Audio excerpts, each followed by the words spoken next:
WGPR Detroit HD2. You're watching WHPS, Highland Park, Detroit.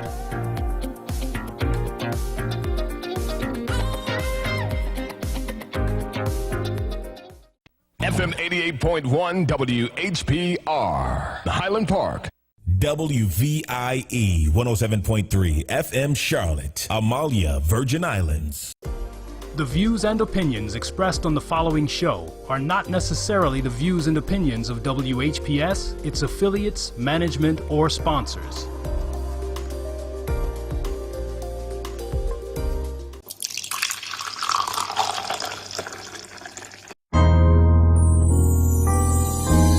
It's that time, y'all. Black coffee, no sugar, no cream. Yeah, it's straight talk with Valerie. Come on. Black coffee, no sugar, no cream. Yeah, it's straight talk with Valerie. Come on.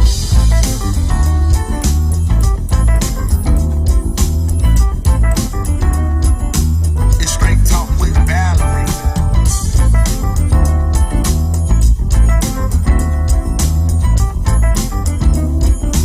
It's straight talk with Valerie. Come on. Black coffee, no sugar, no cream. It's straight talk with Valerie. Come on. Black coffee, no sugar, no cream. It's straight talk with Valerie. Come on. Black coffee, no sugar, no cream. Black coffee, no sugar, no cream. It's straight talk with Valerie. Black coffee, no sugar, no cream. It's straight talk with Valerie. Come on. Black coffee, no sugar, no cream. It's straight talk with Valerie. Black coffee, no sugar, no cream. It's straight talk. What's going on, Detroit? You are listening to The Real Black Coffee, no sugar, no cream, straight talk with Valerie, where we keep it black, strong, and unfiltered. Death has been rampant upon us through the pandemic, through our city streets. We have lost loved ones. We have lost relatives. We have lost many young people through means other than traditional illnesses and just aging out. Grief is one of the most paralyzing experiences that you can ever have in your lifetime. I've buried a grandmother.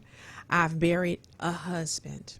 I watched them both take their last breaths before they left this earth. I never brought children into this world by choice, but I can't imagine if I did, thinking that I would have to one day bury my child. I believe that most parents feel as if their children will be the ones that have to bury them or to take care of them. Today's show will cover the stories of two very strong black mothers who have both lost their sons. I want to thank you both for being here today to share your stories, because I know that they're going to help someone. I know that it's a part of the healing process for you as well to be able to share. And for our listeners and those that are watching, I would like to welcome to the show Denise, Eatmon, and Vershion Butler. Say hello to everyone, Denise. Hello, everyone. Denise, tell us a little bit about your son, Marcus. Marcus was a fun, loving, caring, wonderful person. He was very outgoing. He loved music. He loved people. whenever you saw him, he greeted you with a smile and a hug. And he had a smile and a way about him that even if you were angry with him, if he smiled, you get over it really fast. Just charismatic, huh? Very charming. Very charming. Wow. Yeah. Vershion, Well, thank you. Thank you for having me, Valerie. I am elated to have you. We go way back Yes. to the days of roaming through Birch Run as teenagers. Yes. I am so elated to have you on the show today. You and Denise, strong black women, to be able to have this conversation about your children. Tell our listeners about Lexington, Fenoy. Lexington was, Valerie, you know me, I'm very direct. He was a very charming person. He was a very bright person.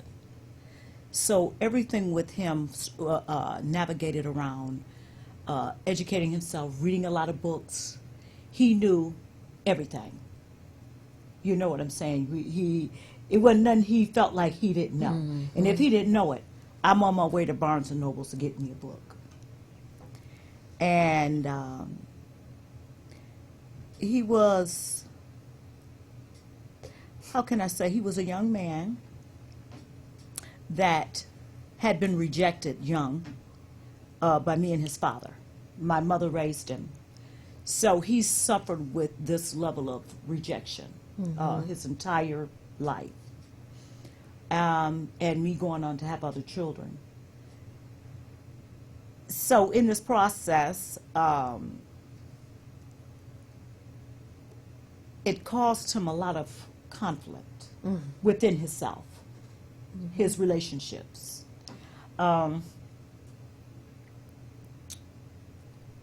Beautiful person to know, loyal person.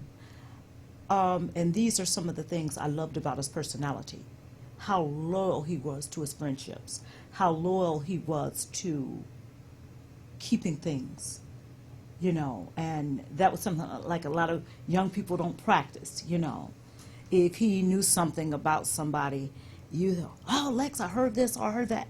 I don't know nothing about it. He could have been standing right there. It was gone. Hey, if you went in the ground, it went in the ground. With you. You understand? He was like that, and I love that about him.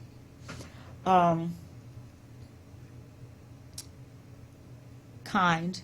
He had a lot of issues with women and relationships. But I had promised myself when I came on the show, I would be candid about my description of him and my personality. My girlfriend told me the other day, she adored him, she loved him. She says, I just loved him. I loved his brilliance. I loved it, you know. He loved music. He was into music. He had did a YouTube, it's called Destiny, the web series. There's only 2 series on YouTube. Did a lot of music that people play now. You know, his friend called me the other day. And on the various Spotify, Apple Music, and these outlets. And he did whatever he set out to do. He did whatever he set out to do. You know, he was one of those kind of person. He set a plan.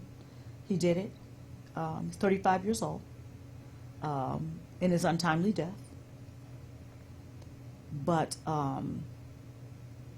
to say the least, I would have to say he was a very bright, brilliant person. Thank you for that. I did not know your son either of them. But as you were describing them, I was imagining in my mind, you know, your descriptions were so vivid, and to see the smile that lights up the room and warm your heart enough to probably repeal the punishment. Right, exactly. Like, I'm going to let you off. Would you like to show your picture of Lexington? Well, we both. bought Yeah. one. Show your picture. So Marquise, could you they put can get a good, yeah, so they can get a good look of Lexington. Yes. And There he is. And we will go to Denise next. Could you show them Marcus? that's Marcus. Yeah. Handsome young men. Let's move to the grief process. I know you never imagined in a million years, as I said in a monologue, that you would bury a child. Most parents think that the children will bury them or take care of them. I named this segment From Pain to Power, not to denote the fact that you are completely healed, because I know that is a long process. But to come here today, I salute you. Thank you. I am proud of these two strong black mothers to come here today and share their story of heartache. And I will say, you've been triumphant over that, to even come and talk about it. Denise, what were some of the things that you had to do? Because I know that had to knock you to a fetal position. What did you do to begin the healing process? Because I think, I know for sure, let me back up a bit, because I know for sure you heard some of the dumbest damn things in the world during that time. We do not have death etiquette, nor do we know how to shut up when we don't have the right things to say.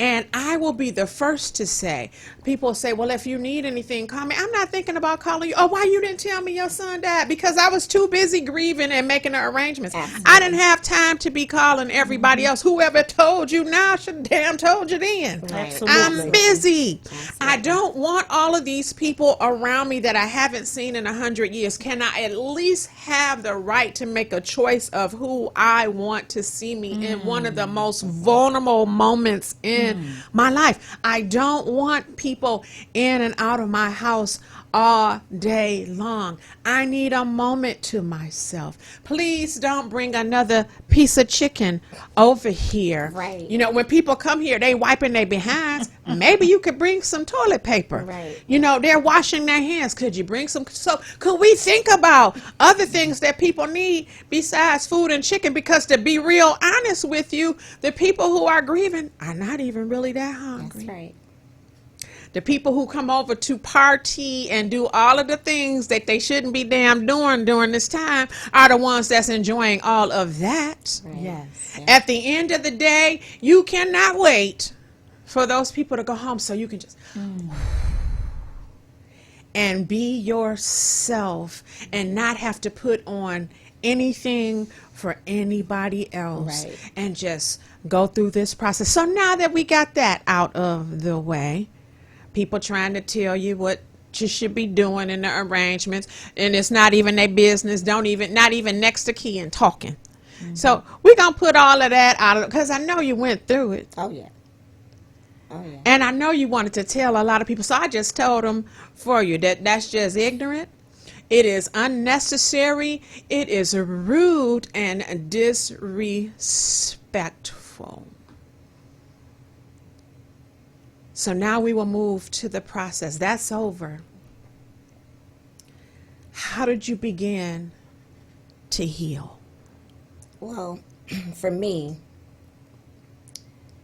it was kind of different because I had lost my mom like maybe a year, a little bit over a year. And then I lost my son after that. And I had to go into taking care of my dad, you know, making sure that he was okay because he had lost his wife and then he had lost his grandson. So I think for me, I just jumped into that mode. So I didn't even have time to really process losing my son. I think I was numb.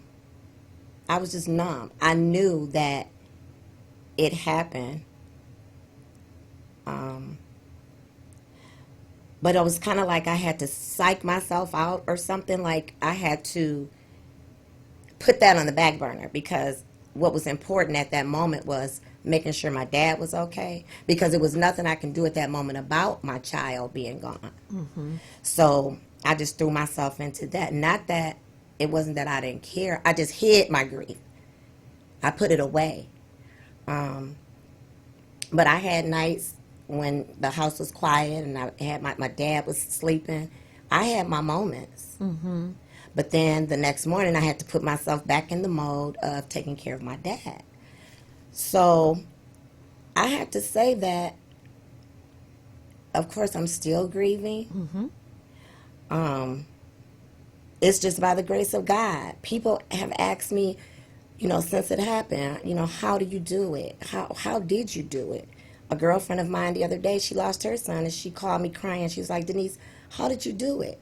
And I just had to tell her, that's when I knew that God was really God. Because there's no way I could have done that without God. And because I was raised in church, I knew who God was. I knew who he was because of what I had been taught.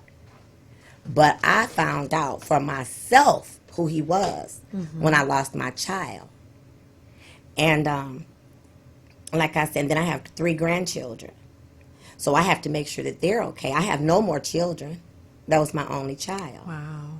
So there are a lot of factors for me as far as my grief. And like I said, even now, I don't think that I've really grieved for my son. You know, because I'm so busy trying to take care of everybody else. Even then my dad passed. So then I'm taking over trying to take care of my grandchildren because their mother is constantly sick. So it's kind of like I get projects. You know, I keep getting these projects, so I don't even allow myself to grieve. And I think that sometimes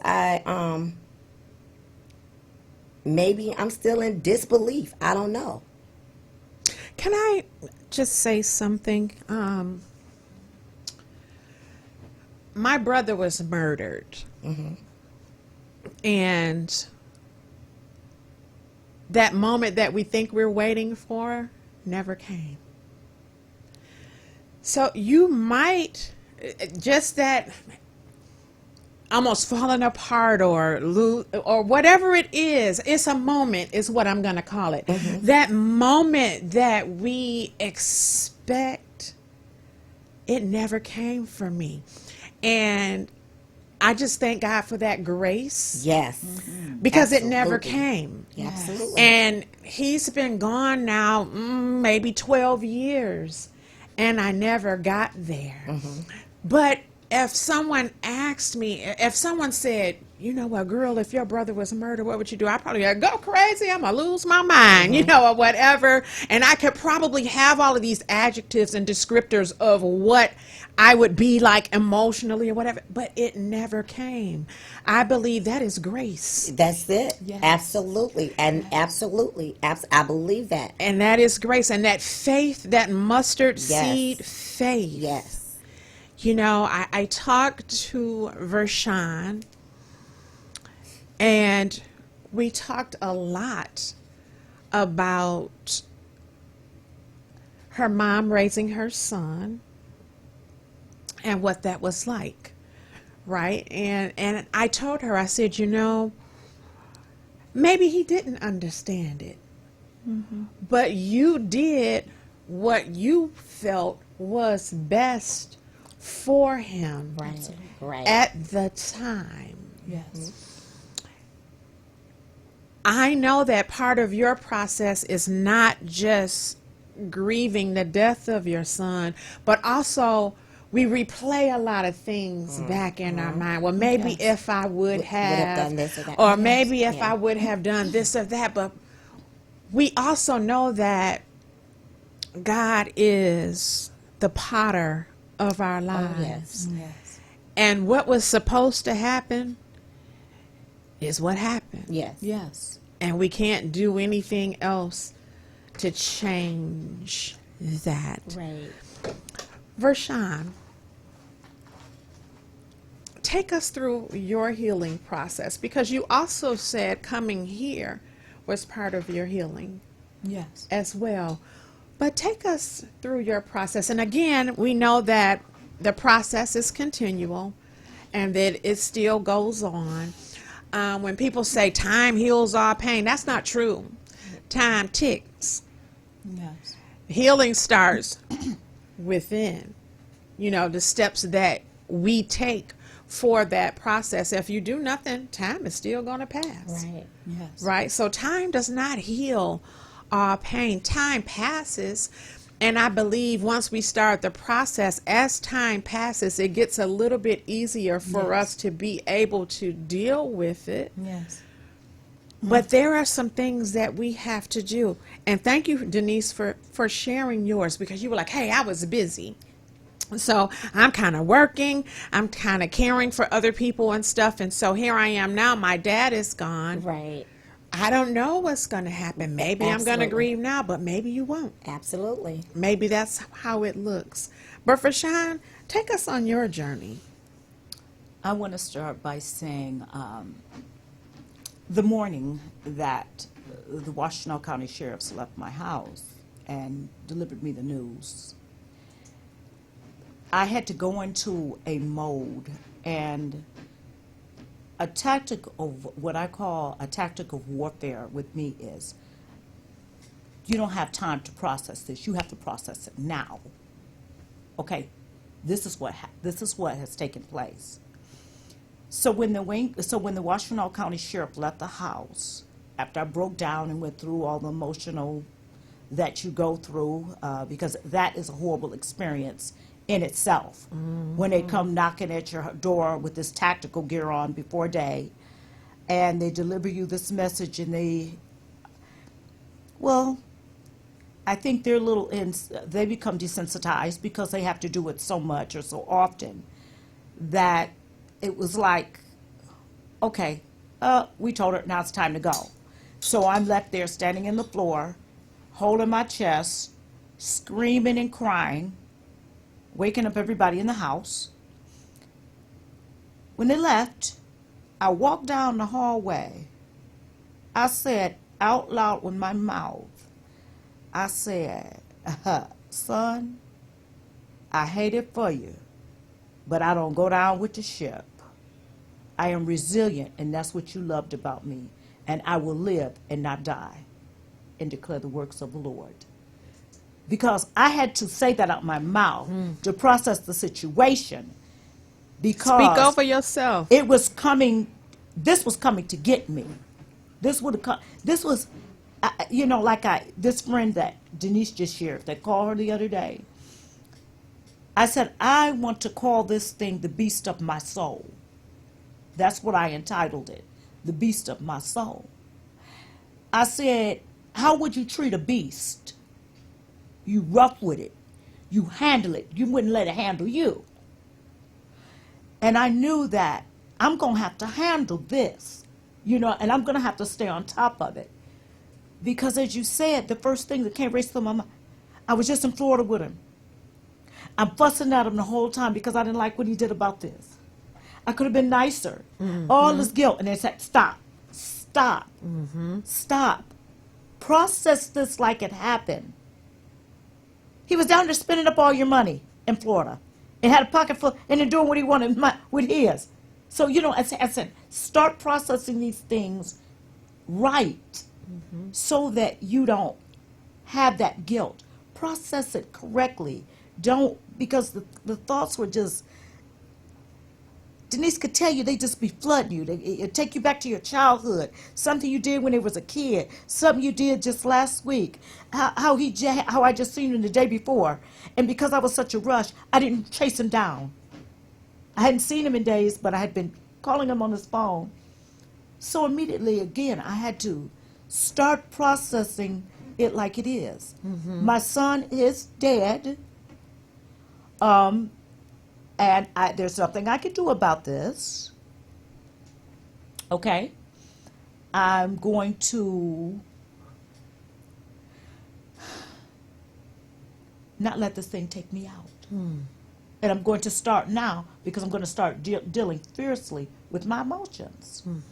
And I had to lay out on the floor prostrate. I've shared with Denise. I had to get up in the morning and I'm crying so hard that I had to lay out and say, God, please take this from me. You know, my heart is broke, like literally broke. And I told, I think it was Denise, I said, Denise, I don't think I've ever been in love. And I said, because my heart is broken. I thought my heart was broke.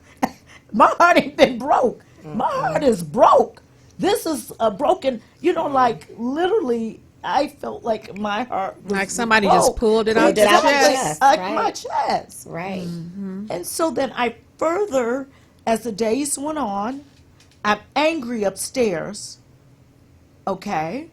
I'm coming down and I'm in a battle verbally out loud with the Lord. What did I do to deserve this? I worship you. I love you. I call upon your name. I'm quoting scriptures and going back and forth. And when I got to the bottom of the stairs, he said, how you feel? I heard it clear. He said, tell me exactly how do you feel? I'm walking down. I'm on my way to the bathroom, down the hallway. And I said, you want to know how I feel? I feel like somebody just snatched something out of me. I said, and left a hole in me. And I'm fighting not to let nothing get in this hole so that I can heal properly. Bitterness, anger, frustration. The girl who, the ex-girlfriend who ran him over on the motorcycle. Okay? I not to hate her, but continue to forgive her and love her because she was drunk, and this thing happened. So I had to process this thing exactly like it was and be candid and be upfront with my feelings. Thank you for your honesty and your transparency. And you know what? That was probably best because nothing was bottled up. You got it all out. Nothing was bottled up. There is no handbook or guides when it comes to handling grief. I was on a panel about grief probably a couple of weeks ago. So when you called me, this was all fresh in my mind. And I recall one of the ladies that was on the panel with us. And I'm like, wow, so is grief that different across ethnicities? Because she happened to be a white lady and the way she was describing things and all of that. And I'm like, that doesn't even sound, it sounds like a fairy tale or something. Like, who's going to do that? What you described, and Denise, what you described, that sound real to me. That no one has those pearl clutching moments when you feel like your heart has been ripped out of your chest. Yes. Baby, let me tell you something. That's when that mustard seed faith, when they say faith the size of a mustard seed, and we all know how small that is. And for those of you that don't, it could barely fit on the tip of this pen.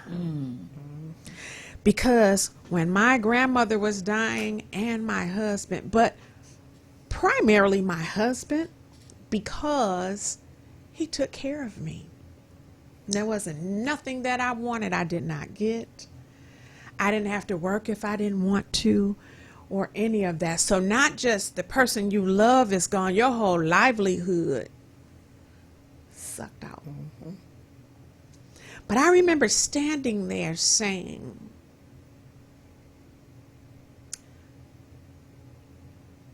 Lord, all of these years, I thought I stepped out on faith and I was doing something. I thought I stepped out on faith when I started my business. I thought I stepped out on faith when I bought this car of my dreams. I thought I stepped out on faith. None of that was faith. People, listen and listen to me good. Faith is when you are put in a position and there is nothing you can do about it but stand. And hope that you can do that. You can't pay your way out. You can't use credit to get your way out. You cannot negotiate your way out. You cannot cry your way out. You cannot argue your way out. You cannot see your way out. All you can do is rely on that little bit of faith. And when I say little bit, I mean little bit, because you're upset with God. Yes. You're angry. You're hurt. You're saying, why me? Yes. Why now? You're saying all of that. That little mustard seed faith is what you have to hold on to, at least for the believers that are in this room that believe in something higher than ourselves. Amen. We can only speak on experiences from there. Anybody who has turned the corner and didn't use that, God bless you too. But we're talking about strong black women, because when I say strong, I just met Denise today. But I will tell you, Vershion, strong, conquered a lot of shit. A lot. So we're talking about strong black women who have been just knocked off their feet. Yes.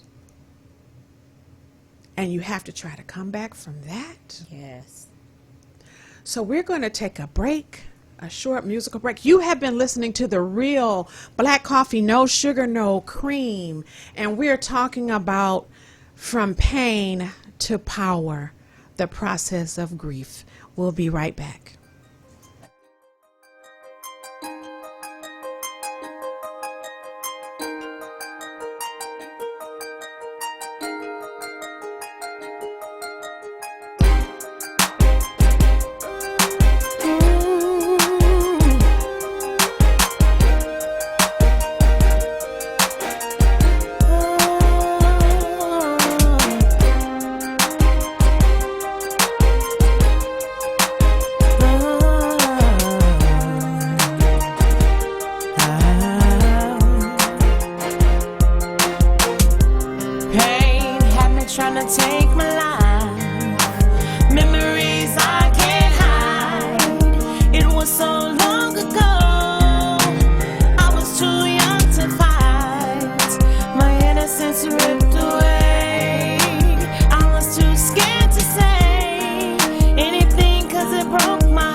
place with many parts. Some are players, some are sharks. Broken minds, broken hearts. Admitting that is where it starts. Recognizing who they are and don't let it go too far. Get that demon out your car and don't look back or there'll be scars. No matter how far down you fall, there's a great purpose to it all. It's all a part of God's plan to get you to a place where you can stand. Every time I think about the pain and all the life lessons that I gained,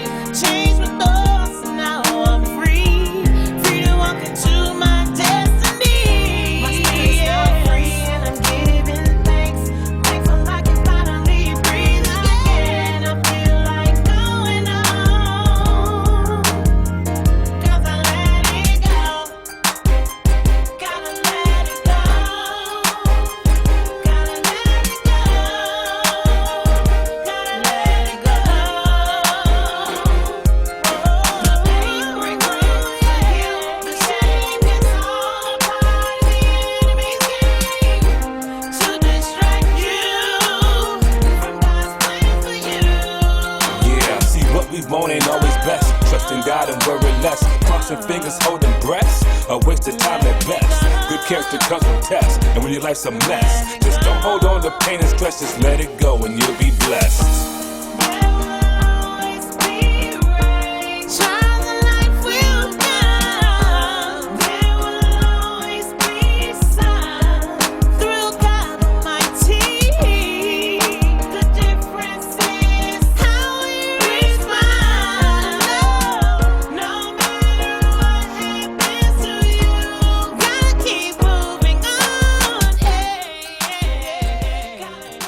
You are listening to The Real Black Coffee, No Sugar, No Cream, and we are talking about going from pain to power, the process of grief, with my special, strong black women, Denise, Eatmon, and Vershion Butler.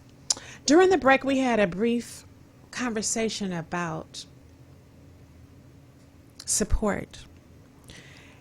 And what came to my spirit was these women were broken. Vershion said her heart was shattered. Denise described what she went through when she heard the news. When you're broken into that many fragmented pieces, you put yourself back together differently. Denise said someone was saying, hey, you're not the same Denise that I know. She sure isn't. Because after what they went through, they had to take those shattered shards and reassemble themselves, and they put themselves back together differently. They are not the same, and don't expect them to be the same. And it's very insensitive to think that they would be the same. This is life changing, people. Life changing. We talked about the part of you that found yourself going into a depression and the things that you had to do to not stay there. Because of course we all go there.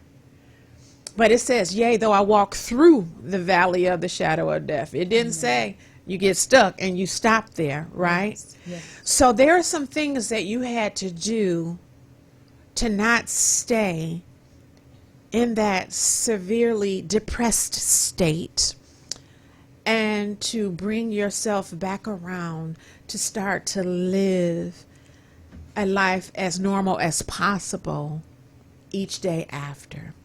What type of support or things did you do, Denise? What type of support did you have? Well, I'm still, of course, I have my family, and I have a few of my girlfriends, and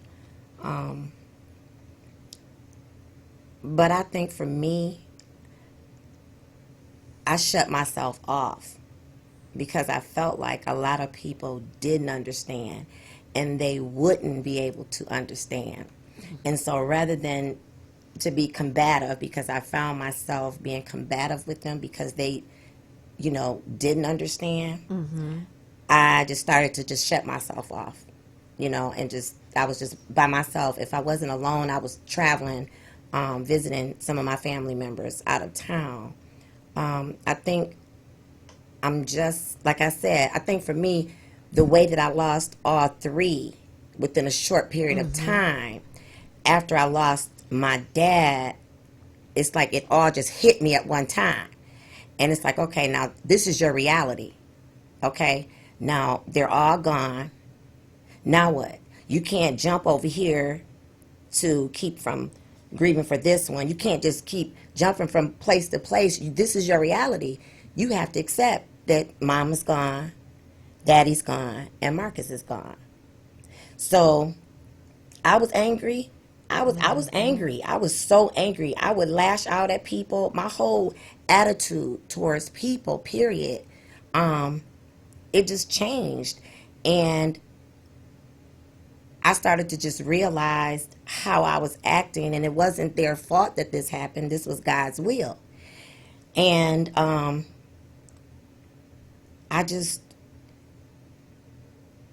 didn't want to be angry anymore because I was like destroying some relationships, and the relationships that I really, really loved, and I knew that these people really cared about me.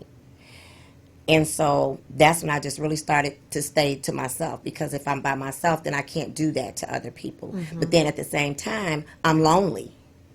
So I was dealing with like so many different emotions at the same time. So this may sound crazy, but now I have these pictures in my house. One is of my son, one is of my dad, and one is of my mom. So I know that I'm getting better, because there were times when I would go in the living room and I would just didn't want to look at them. But now I go in there and in the morning, good morning, and I always say, I'll see you later. I'll see you later. And I'm getting better, because this is my reality. I just can't stay closed off for the rest of my life, and I can't change what happened. But I've got to make sure my grandkids are okay. First, I got to be okay. Then I have to take care of, I have little ones that's looking up to me. So I need to get me together. I need to heal. It's not just that I want to, I have to. Because I know my son and my parents wouldn't want to see me just depressed and not living my life. Amen. Amen. So the Lord told me this morning, I told Vershion, I said, Vershion, I was just sitting on the couch and I just started crying. And it was like something just lifted off of me. And the Lord said, the worst is over. The best is yet to come. Amen. It's over. The best is yet to come. So I'll tell anybody, that's going through this, just look to him. Amen. Don't look to anybody. Look to him. Because like Fred Hammond said, late in the midnight hours, God sees everything. He's the one that's going to turn it around. Amen. Amen. And it's going to work in your favor. It's going to work in my favor. It is already working. You better work. Hey, it's already all right. It's already working. It's already working. Vershion, what was your support system like? What was your ritual? What are some of the things that you did or still do to keep your mind healthy? Well, the experience in itself, losing a child, it causes you to redirect your whole life. My whole life, my whole thought, how I thought about things, how I perceived things, how I felt, everything changed, and it caused me to have to, the situation caused me to have to go on myself and pull out everything I had learned in church, everything I had learned along the way. I said, now, I got to use this stuff. I got to use everything, Wasn't just quoting the scripture, huh? Hey, you got to live it. You got to walk that talk. Right. That's right. And the first thing, I went to Job. One morning before day, the Lord took me to Job. He said, just read about what happened to him. And Job, in the process of processing his pain, Job made a statement. The Lord giveth, the Lord taketh away. Blessed be the Lord. Mm-hmm. And I started processing and just read, really listening to this thing, really listening, really to what he said. And then I looked how the Lord gave Job everything back. And one of my best supports was my youngest boy. I'm crying profusively. I mean, crying, that old, me and Denise talk about all the time. Ugly cry? That old gut cry. Yeah. Like, he comes in the house and he comes upstairs and he falls on me. I said, stop it. And I mean right now. No, you stop. And I'm kind of shook me, you know. He said, from the time I was a little boy, because there was like 12 years difference in the age and now. Mm-hmm. He said, I heard you give him nothing but, what you call it, your good stuff. You always gave him your good stuff, Ma. You told him everything, good things and positive and things to do. He chose his way. You told him to stop fooling with that girl. He couldn't leave her alone. I'm sorry. He said, now I want you to get yourself together. He said, now if I wasn't witness to the things that you used to tell him, it would be something different. He said, but I heard it as a little boy. You always telling him something good to do with his life. He said, but he chose his way. I said, well, You couldn't say much, you read huh? me the right act. I went downstairs and made me a drink. I said, well, that's that. Let me go turn on me some Netflix. He told you, but guess what? Hey. It was but the same that's- upbringing that you gave all your children then, right? And he's saying, you raised us. You did the best that you could with us. Hey. And if that's the way that he chose, so be it. Out of the mouth of babes. Ain't that something? Right. Your youngest child. Yes. And if he see me looking a little, hey, don't go there. Don't do it to yourself. He'll say, she know he don't talk much. He said, Denise know he don't have much to say. He don't talk very much at all. But when he do. Yeah. He tell me, hey, I'm looking, what's wrong with you? Don't you go there. Now I'm telling you, pull yourself together. I said, okay. I got it. He's I telling got you it. right. You know, but Monday, going back to Monday, I shared with her the other day. I'm in the bed all day Monday. I'm grieving. I'm in the bed. I ain't even processed I'm grieving. I'm sad. I'm just sitting up there sad. So I'm just going to drink me some wine. I'm just drink wine. And I'm just going to sleep it away. And then when I wake up in the morning, I'm just going to be all better. You know what I mean? I'm just going to sleep through this day. 7 o'clock, about 7:20 the next day, the Lord said, get up. Get up and get on with this day and don't stop. I said, okay. I jumped up out that bed, made my bed up, got my scriptures, laid down on the floor and prayed, and guess what? I've been whistling Dixie ever since. You know, Because it took him to show me what was trying to establish itself on Monday. Okay? I'm just thinking I just going through something. But it got me. I don't do no beds for people who know me. Right. I don't do no beds. Okay? Until it's time for me to go to sleep. Here I am, 4 or 5 o'clock. My middle kid say, Ma, you okay in there? I say, yeah, babe, I'm fine. Okay. He said he got a little concerned because they know I don't lay in no bed till it's time to actually, go to sleep. But it was God, the Lord, and his precious voice, when you tune your ear to hear him, tell me, get up and get on with your day and don't stop. Okay. All right. I got you. You know, it's nothing like dealing with raw emotions with a sober mind. Yes. Because when my grandmother was very sick and my husband was dying, it was just me. And I don't care how much people want to criticize what was done, what was not done, what I did not do. It was me. I didn't see nobody coming trying to do nothing no better or no different. You know, my biggest critics were people who could have done something about it and didn't. Ain't that something? And that's why Yes, I that's say those who stir should lick the spoon. I love it. Because I could have been an alcoholic. Alcohol has never bothered me. I got a little bit right here.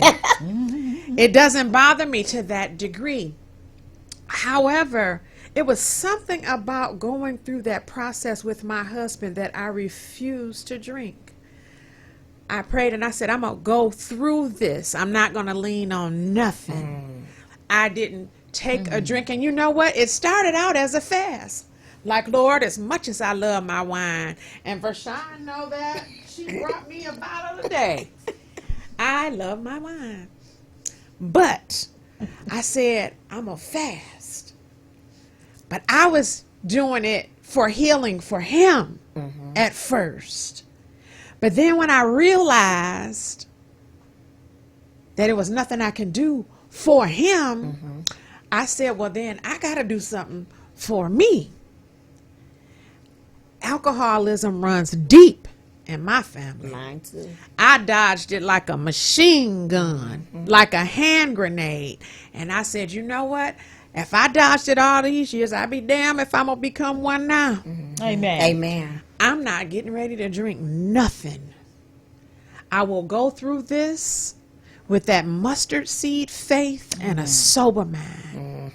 I did not have a drink at all through that whole process, even the day that he was laid to rest, graveside, because I don't put up with no mess.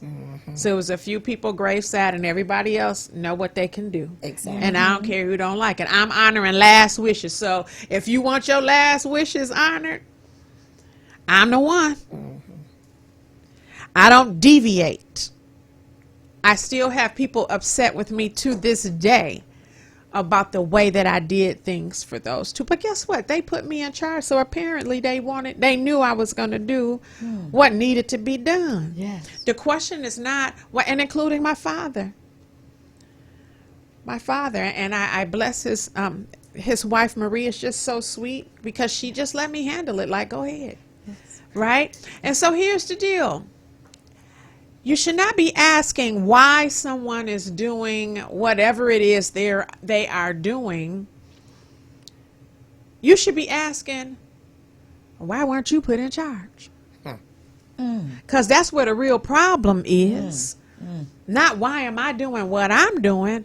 Why aren't you doing it? Look, I handle death like a trooper. But not by choice, because of some of the things that you said. I wasn't going to let it break me all the way down to I have a mental breakdown and deal with severe depression. I had to keep going for myself because nothing has ever been given to me. Everything I've accomplished, I got on my own. And I just couldn't believe even my own mama was going to be there for me the way that I needed it if I was down and out. So therefore, I was left with no other choice except for to be strong for myself. So let's establish that rule right now. Okay. Yes. Amen. Nobody else was going to do it.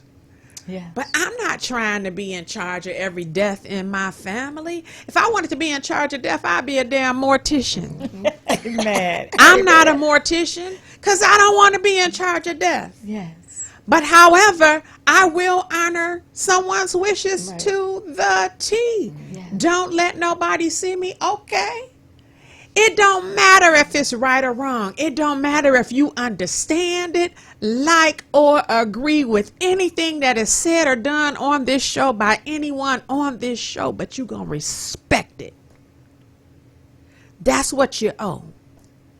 Respect. Respect these mothers. Respect the wife. Respect the child. Respect. You ain't got to like it. And that's one of the biggest things that we miss because people always talking stuff and being disrespectful. You don't have to like, understand, or agree with anything these mothers say or do then, today, or tomorrow. But you going to respect them. Amen. That's non-negotiable. Respect, and you still owe it to them.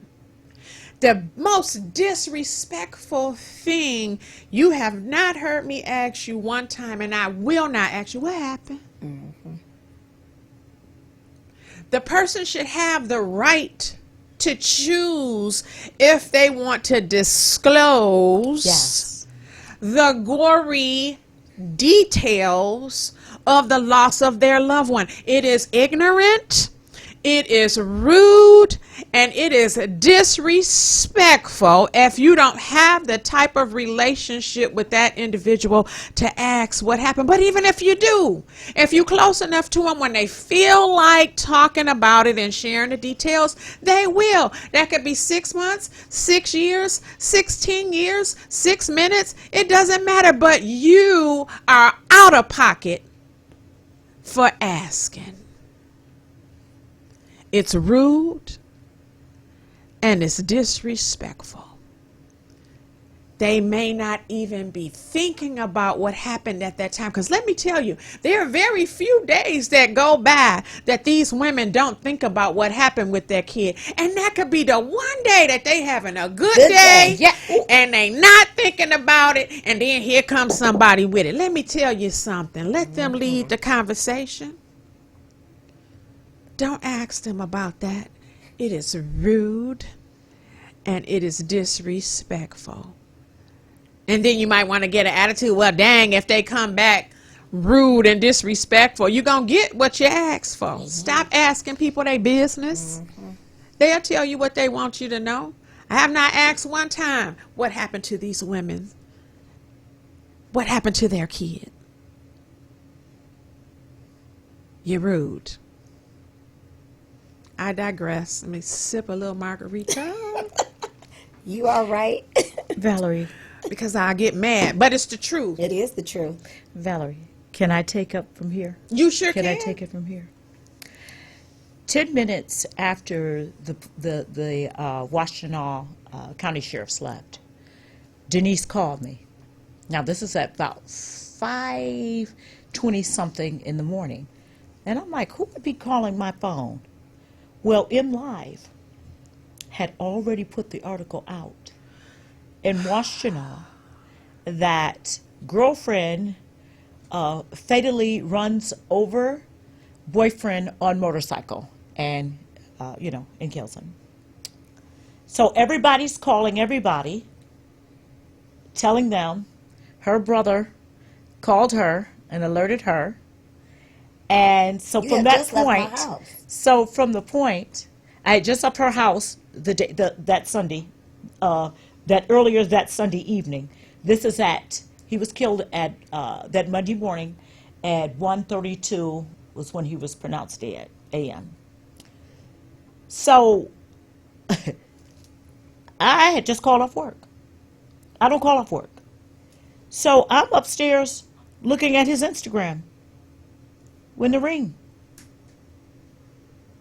I said, hey. I said, why would his car parked across the street? Why would he be?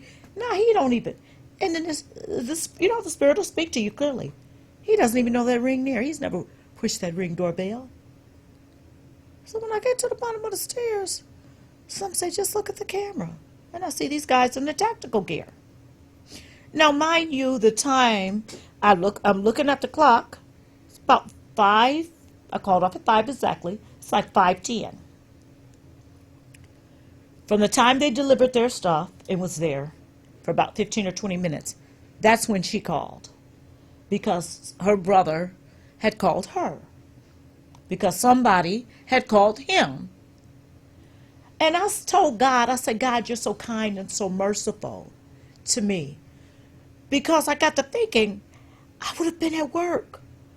When this news would have been, I would have been a mess. Like, this would have been compounded. Mm-hmm. And then, I'm working in what I'm saying, in production. Mm-hmm. I would have just been a total wreck at that, them coming to deliver that news to me at work or walking me out or calling me, calling, the superintendent. You get what I'm saying? Or my foreman to come get me, or even the union. Right. Trying to hold yourself together. However they delivered, Mm-hmm. So I was so thankful that, because our ward was going to work that morning. Our ward with it. It started about 4:30. And I kept saying, I don't want to go. And going back and forth, But I chose to say, okay, I'm going to bite this one. I'm going to go. I'm going to do something. What are we going to do today? That's what I'm set at 5 o'clock. with my legs crossing back and my cell phone in my hand looking at Instagram before I got that news. So now everybody knew what had happened. It was open. They're calling you, like you said. Denise, no, they just called me. Hey, I heard, is it true? Lex got hit on his motorcycle. Yeah, it's true. They say the girl hit him. Yeah, she hit him. Oh my God, we gonna get this B. Oh my God. I'm like, oh my God. I don't want this. Ain't nobody gonna get nobody. The justice system is going to take care of this situation. Because now my mind has switched to, I gotta be there for this girl. This girl is a mess. When the detective told me, say she's done. We have her. She's in a drunken stupor.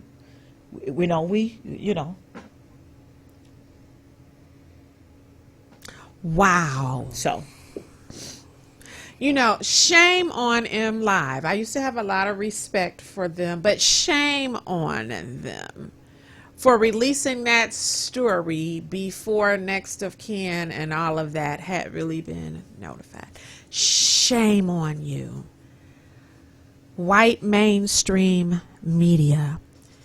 Shame on you, because I've seen plenty of times where they won't release stories and they will say it.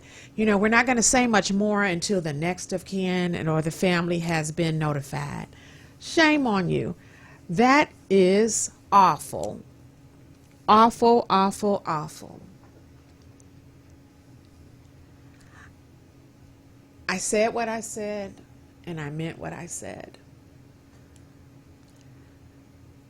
It is disrespectful, and it is rude to ask those questions. And sometimes the family doesn't have all of the answers. Absolutely. Anyway. Yes. So you're asking something that may or may not be known. I had a young cousin just maybe about 4 weeks ago. And I will say right now, all I know is he's not here. He's 33 years old and his baby mama is not here. They both are gone. I was paying homage to him on a Facebook post. And one of the girl's family members just jumped on the post. I don't know her. I don't even know the girl. I'm just grieving my cousin. Like, people saying it's a murder, suicide. It's this. I don't know. I'm in Detroit. They in Alabama. I don't know what's going on. His mama don't know what's going on. None of us know what's going on. We know he's not here. We know that 5 children don't have any parents. We know that a mother is without a child. So for you to jump on a Facebook post and go off, why are you consoling her? Meaning me. Our family's the one that needs condolences because he killed our cousin. Girl, we don't even know what happened. Mm-hmm. Just ignorant stuff that if you are not rooted, because I really, really, really, really could have lit into her at that moment, right? But I just didn't. I didn't have the energy to, because I was grieving myself. Yes. I was a mess, and I'm trying to make sense of this, right? Like, I don't understand. So for her to do that, but thank God I have good friends that care about me, and they lit her up. I thought Beyonce had a beehive, but my Facebook followers, I got a beehive that I didn't even know I had. People all from California and everywhere, they just got her. Rightfully so, though. Yes. We are all hurting in that moment of loss.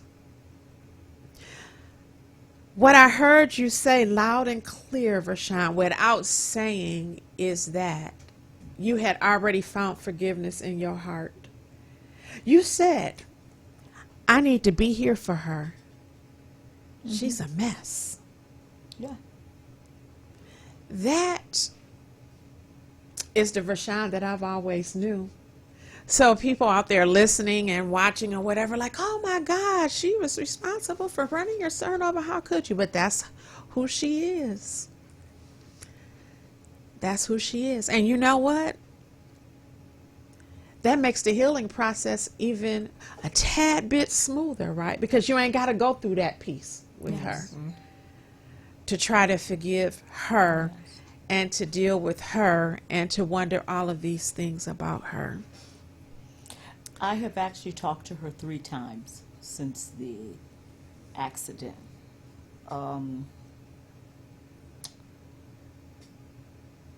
I told myself, though, recently, about a week and a half ago, after I found out from the actual detective how the accident happened, you know, because he called me and told me they're done with the investigation, so he was privy to lay it out to me.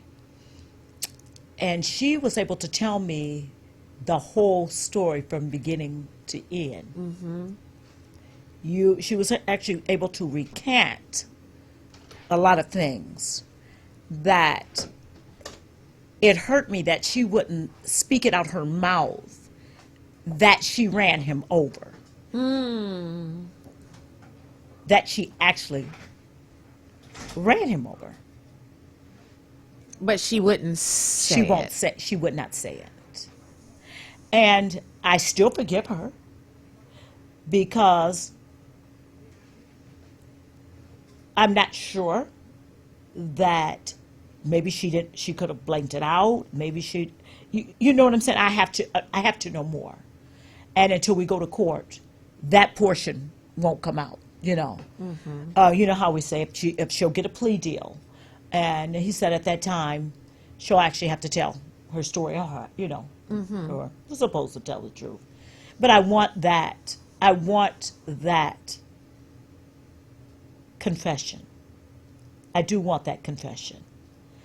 I'm not hanging on to it like it's like I would like to have that confession. I understand. It's not going to impede upon anything, but that's right. it helps But you I get would like to closure have as that. far as she's I would concerned. like to have that confession. You know, and I've asked the Lord to let her give that to me. He told me she's in a wreck.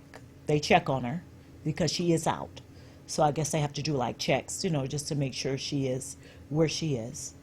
And so he said Miss Vershion, she's got a lot of processing. She got a lot, you know. That's a lot. You know, she's got a lot of processing herself to do. Losing the person that you love and care about is one thing, but having to be responsible for it, right, is another. And then you don't know your fate. Right. Yes. Yes. Right. So that is a lot. Yes. Right. That's a lot to deal with. Yes. This subject is very heavy. We prayed before we went into this show. And I'm just thanking God again for his grace and mercy during this time as these women bear every raw emotion that they have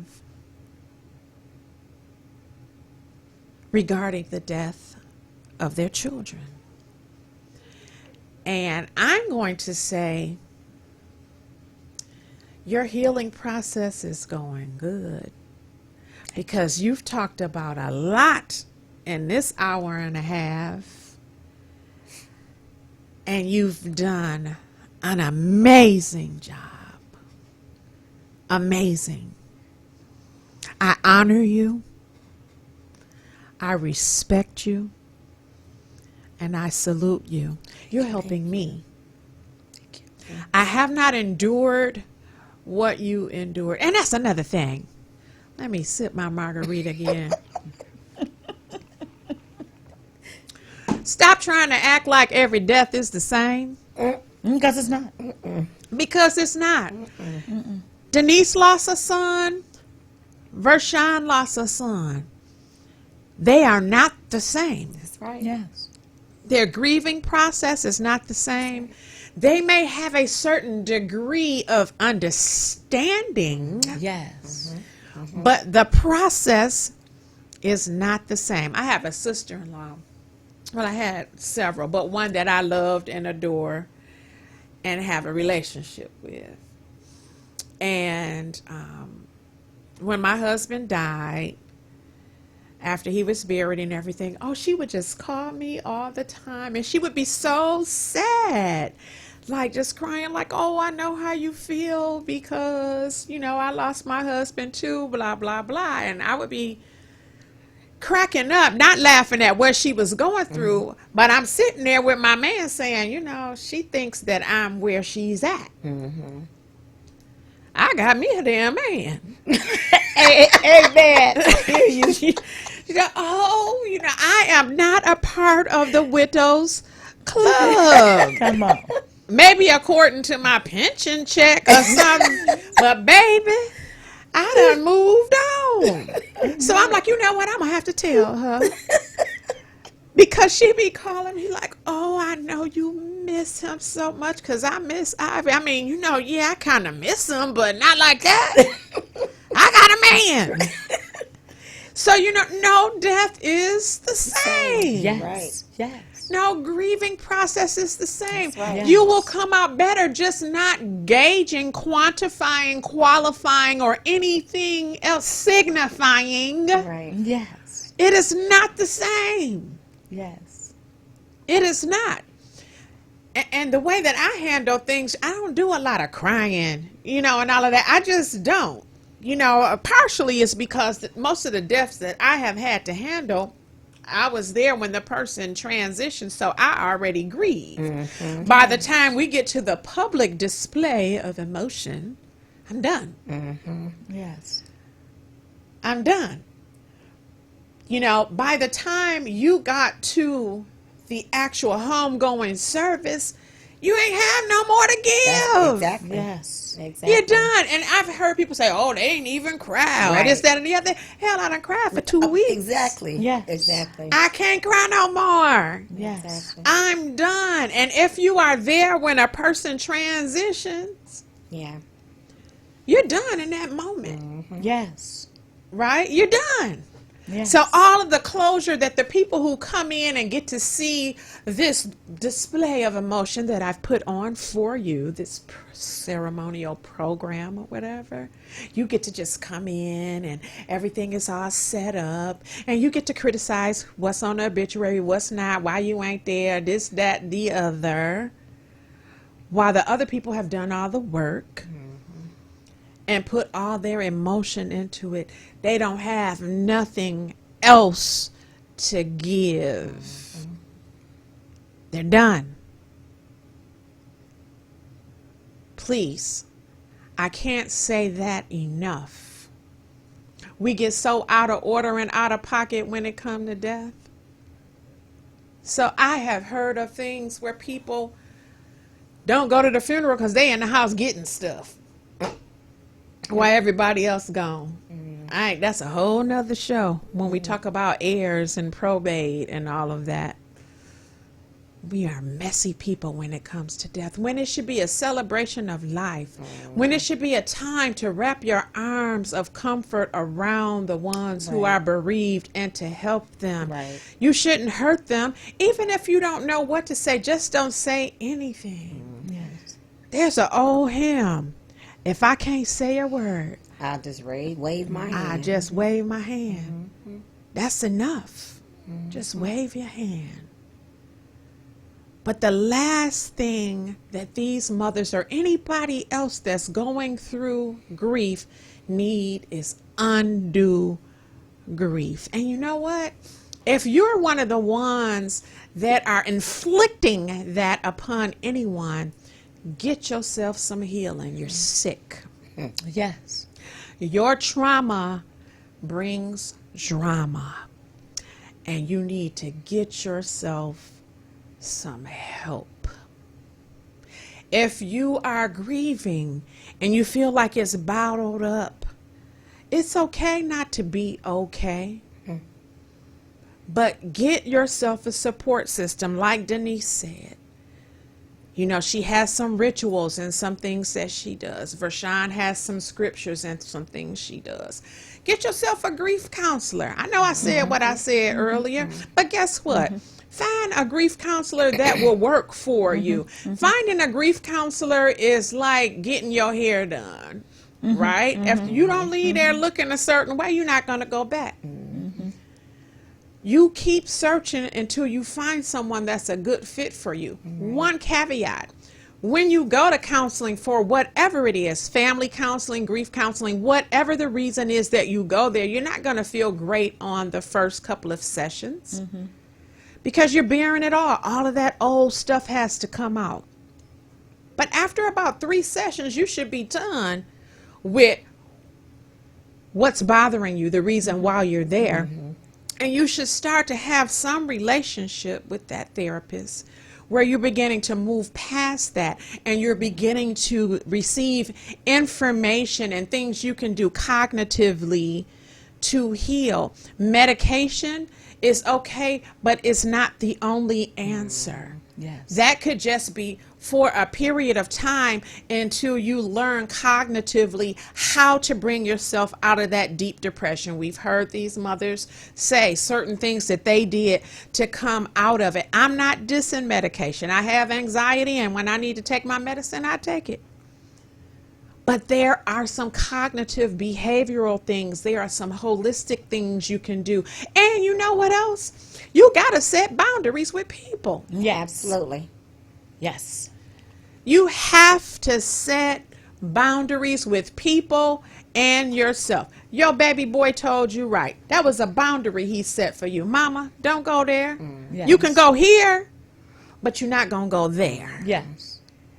You have to set boundaries for yourself and for people. Again, these women stated, I did not put myself back together the same after my heart was shattered.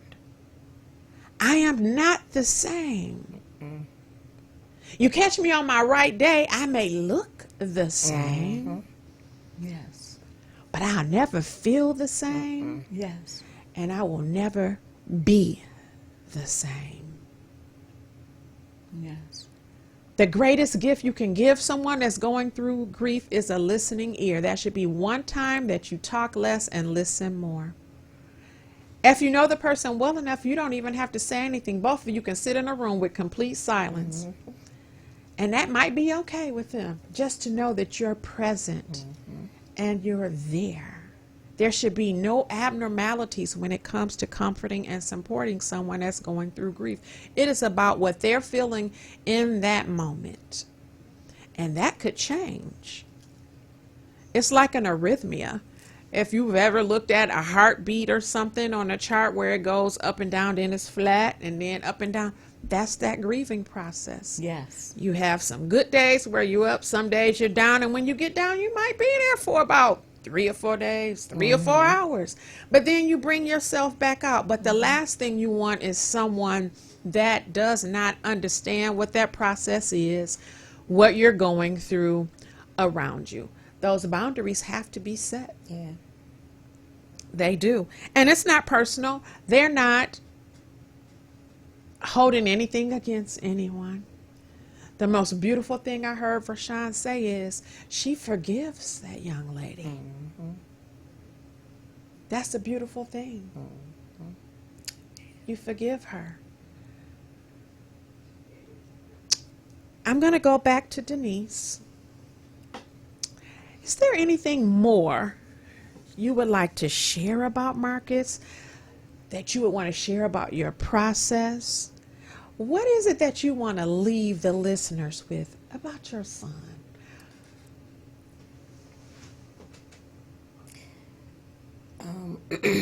I know you have the 3 babies. Yeah, I do. I have 3 girls, 19, 14, and 5.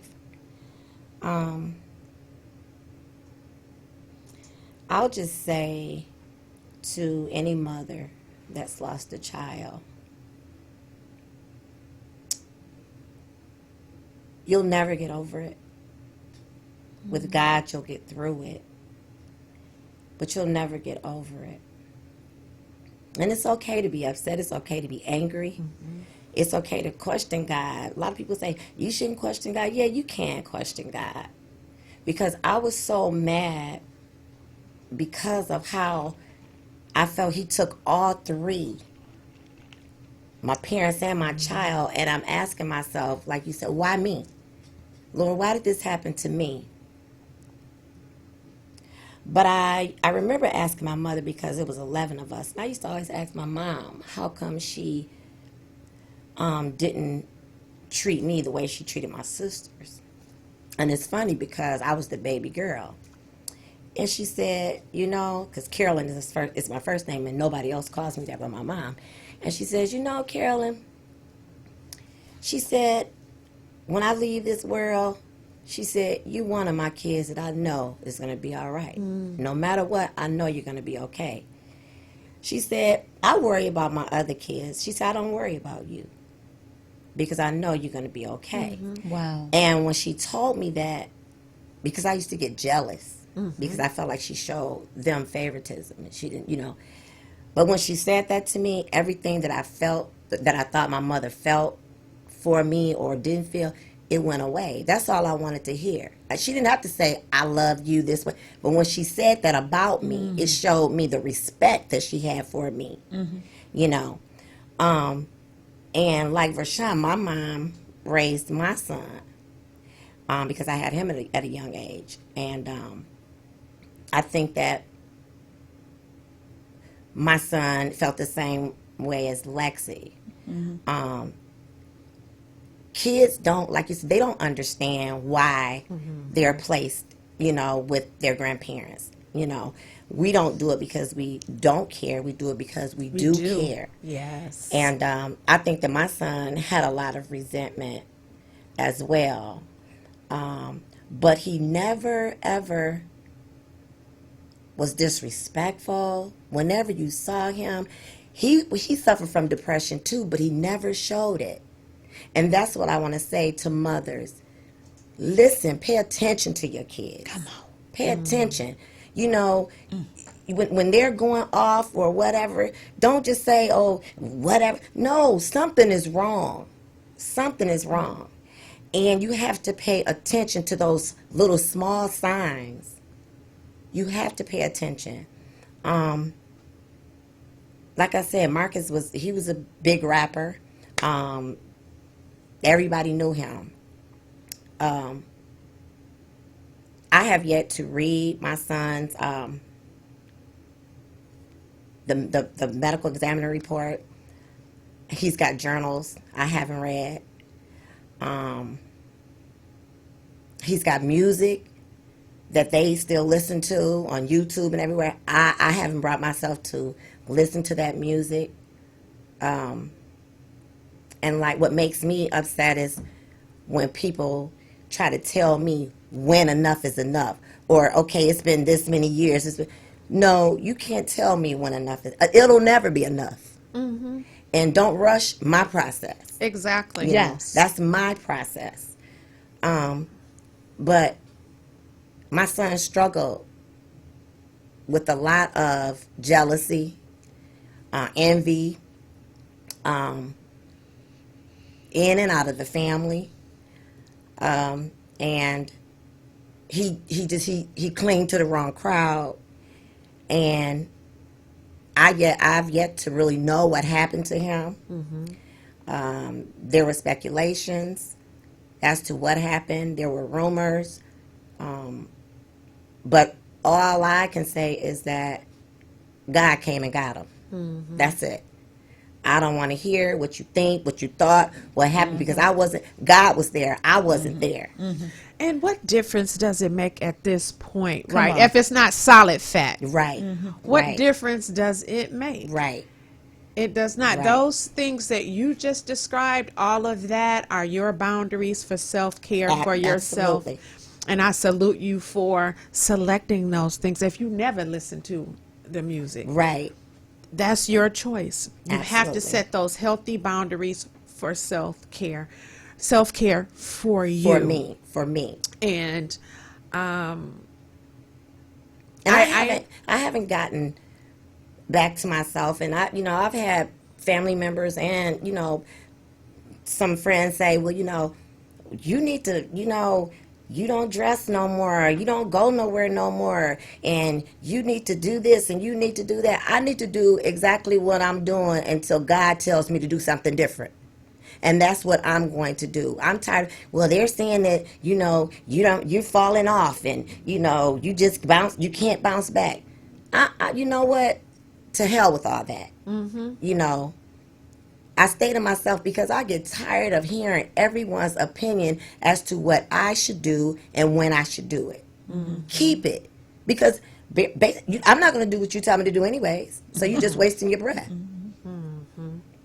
But I pray for every mother out there that's going through what Vershion and I are going through. Just all I can say is stay prayed up.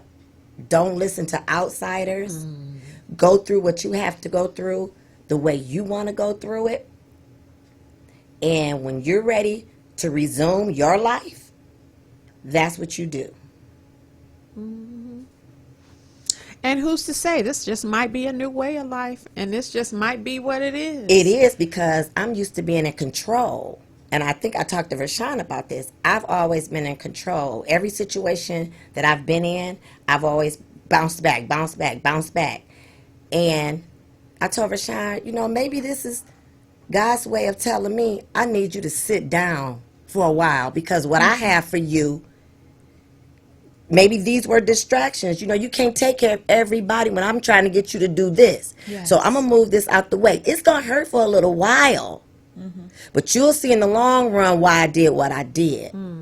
So, and I think that's with that way, the way that I'm thinking, I think that I'm processing it better, because I'm looking at it as this was his will, and at the end of the day, I'm going to be all right. Amen. I'm going to be okay. It hurt, but there's going to be a light at the end of the tunnel. So. Well, honey, you look perfectly fine to me.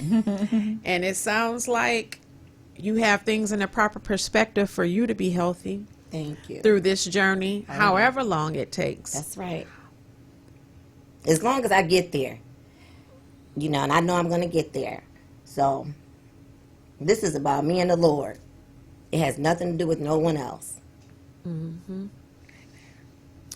Vershion, as we go towards closing out, what would you like to share? Is it anything you want to say? Yes. The floor is yours. I would like to say, I would like to let the viewers, and listeners and the viewers know that I do see someone, a psychiatrist, faithfully and religiously every 2 weeks. And I love him. I'm like a kid on Christmas when I know my Zoom call is getting ready to come through, because we have that relationship, and he gives me some excellent things to help me through this process. I've been with him now, though, for 3 years. So that is a must. If you feel like you're struggling, and you find that you don't have necessarily, everybody doesn't have a faith base. People use science. People use, other methods and stuff to get them through these type of situations. And yes, you should definitely get one if you don't have one, to help you process, to help you further process the situation. But I have to say the most important thing to me is they're dead, you're alive. You're still living. And you got to live. You got to live. I can't express that any firmer than I am. You must live. So whatever it takes for you to live and to walk out this process, because it's not going to go away. This is something that's not going to go away. We're not going to wake up a month down the line and say, oh, this was all a dream. I had the dream is over. It doesn't work like that. So, in processing that, you'll never see your child again. My son's birthday is December 1st, in 2 days. Everybody's calling me. His friends are calling me. What are we going to do? Well, I told them eloquently today, we're going to celebrate this birthday, but I'm not processing this day anymore. I'm just not. I'm not going to do a ritual with this. God said, let the dead bury the dead. Hey, I'm alive. I'm not going to keep praying it. I put my son in the ground. Okay, on August 11th. God allotted me 35 years with him.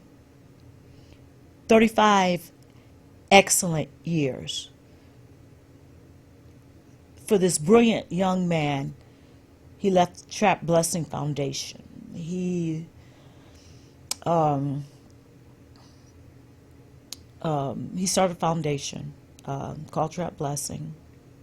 Like I was sharing with you, the music as Denise's son. And my baby kid told me he's getting royalties from on his music from Apple Music. Apple Music said they won't give us any information until I get those letters of authority that we talked about. And that won't be until next month. So, in processing this, God says, worship me in spirit and in truth. Better say it. I said, Lord, what are you saying when you said that? Process me in the spirit and the truth of the matter. Look at the situation head on. Don't blind yourself. People lose their children from various things because the child may be out here doing this or doing that or doing that. My son was married to a nurse practitioner. After 1 year, he gets up and he walks away from his wife. For this girl, was much younger than him, a little biracial girl that was much younger than him, and he couldn't leave her. He had walked away from other relationships. He just couldn't walk away from it. He was not a faithful, committed person to relationships with women. A week before this, we were at my uncle's picnic, and I said, son, I looked at him. I said, son, you know what you are? You are a serial cheater. And he looked at me. He fell back in his chair. He almost fell over laughing so hard at me. He stopped. He looked at me. Because he probably like, where in the world? He say, Mama. What did you say? He say, Ma, a serial cheater. I said, just like a serial rapist, a serial murderer. I say, son, you got to commit yourself to somebody. You got to just go marry the girl. I said, go marry that girl if you love her. And just go ahead and be with her, and y'all just be together and be a family. He looks over at me and says, what about so-and-so? I said, what has she got to? I was like, I'm done. Okay? Process your children.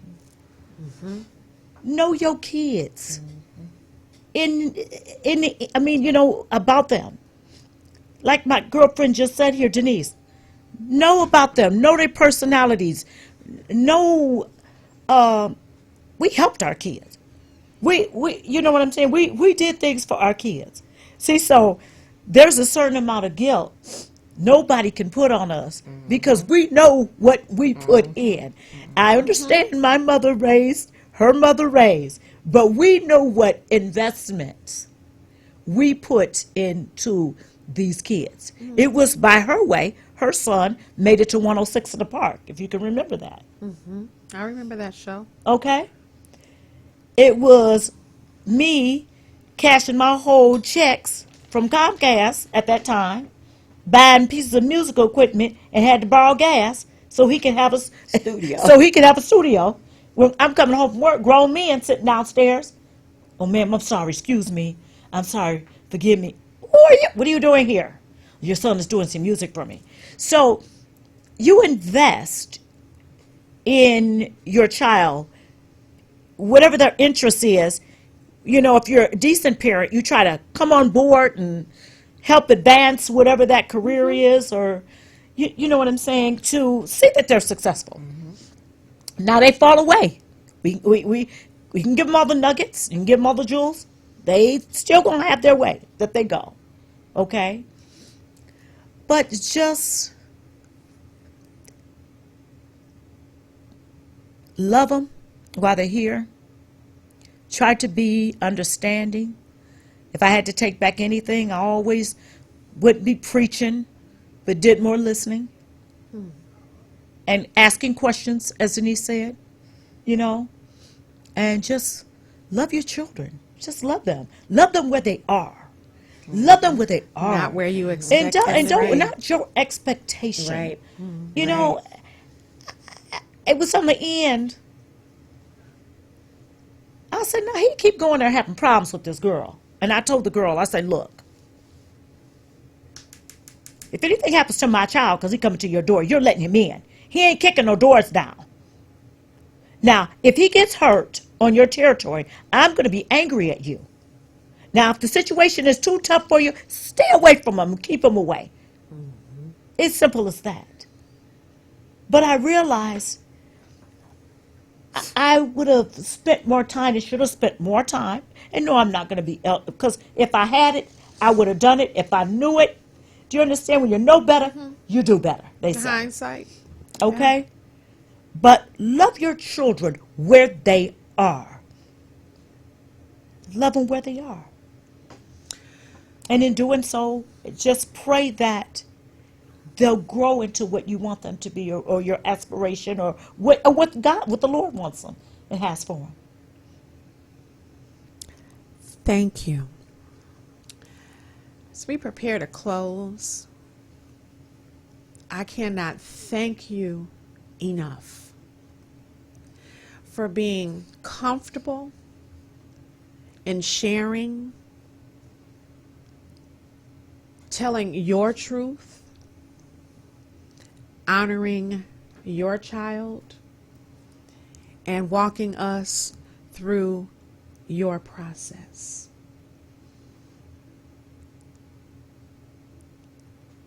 I want to say this with all due respect. It warms my heart to know that you don't have any regrets. I didn't hear any. What I heard was, yes, I let my mom raise my child because I always wanted what was best for my child from the womb to the tomb. Yes. Right. Yes. And you did everything humanly possible to make sure of that. And I know that is the reason why your process is going the way that it is. No regrets. I heard you say a couple of do-overs, but they didn't sound like no regrets. It was like, you know, I probably could have done this, but no regrets. That's a beautiful thing, because I do believe, I don't have any either, but I do believe that prolongs and sometimes prohibits that healing process. Yes. Right? It gets in the way. But you loved your sons from the womb to the tomb. That's right. Yes. And I salute you for that. I thank you, Denise, for coming on the show Thank you for having me. and talking about Marcus. You've been a wonderful guest. Thank you. Your testimony has inspired and helped me, and I know that it will inspire and help someone else. Thank you. Vershion, as always, we don't talk often, but when we do, it is so meaningful, it is so spiritual, and it's so heartfelt, and I love you. Thank you. I love you. Thank you for calling and coming up with this topic, And thank you for having me. because it's something For that having us. we need to talk about Yes. more often, and we don't. I know in the black family, we don't talk about death. We We don't talk about any of that stuff. It just happens and we react. Yes. Right. It's not conversations that we have, but we should. We should talk about it. Thank you for my wine. Vershion makes wine. And I know this is going to be good. And I'm going to go home and have some. You have been listening to another episode of The Real Black Coffee, No Sugar, No Cream. I don't try to spill any tea or make you feel dazed like you drink a shot of cheap liquor. I just want you to see things from another perspective. Mine. And tonight, the perspective of Denise Eatmon and Vershion Butler. Two strong black women whose sons have transitioned to the other side. But they've turned that pain into power, and they are healing. Yes. I thank you both. I love you, and we're out of here.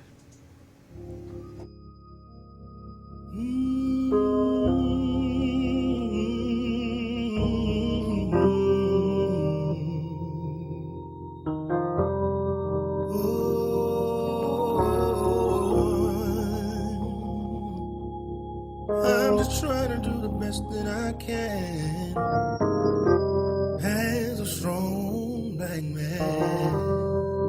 Yeah. Here I stand as a strong black man, having done all I can to please my fellow man. I don't understand why that knife is in your hand. After doing all I can as a strong black man, I'm gonna take my stand as a black man. I will do the best that I can as a black man. I stand on my own as a black man. I'm gonna sing my song. Oh, this is me. So hear my plea. I'm a young black man, down on my knees. I say this world is wrong, and we don't have too long. I'm gonna take this stand as a strong black man. I feel the rain falling down on me. If you could see what's on my mind, oh, you will see. Everyone would be more kind. Everyone would be happy. I'm gonna keep on my goal. I won't let it go. As a black man, gonna take my stand. As a black man, I'ma do the best that I can. Oh, as a black man, I stand on my own. As a black man, I'm gonna sing my song.